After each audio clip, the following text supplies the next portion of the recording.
تصوف وہ علم ہے جو ہمیں حقیقت سے آشنا کراتا ہے۔ فطرت کا ارادہ کون ہوتا ہے جس کا اپنا کوئی ارادہ نہ ہو؟ معلوم پر فخر کرنا جہالت ہے اور نامعلوم کا احساس کرنا علم ہے۔ باطن کے شعور کا مطلب یہ ہے کہ وجود اور وجود کی اہمیت کو دریافت کیا جائے۔ آپ کی زندگی میں آپ کا اتنا ہی کچھ ہے جس سے آپ کا تعلق ہے، ورنہ باقی سارا جو ہے وہ نظر نہ آنے والا نظارہ ہے۔ مخلص بندہ کبھی ظاہر نہیں کرتا کہ میں مخلص ہو گیا ہوں۔ جہاں سے رضا الہی شروع ہوتی ہے وہاں سے دانائی شروع ہوتی ہے۔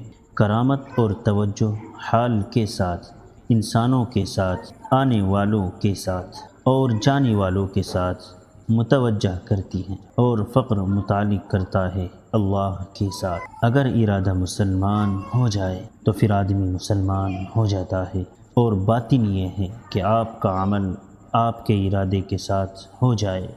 روح اور جسم کے درمیان جو رشتہ ہے صرف اسی کو موت آتی ہے۔ اگر کسی کی اصلاح ہو جائے اور توبہ قبول ہو جائے تو لوگ اس کی غلطیاں بھول جاتے ہیں۔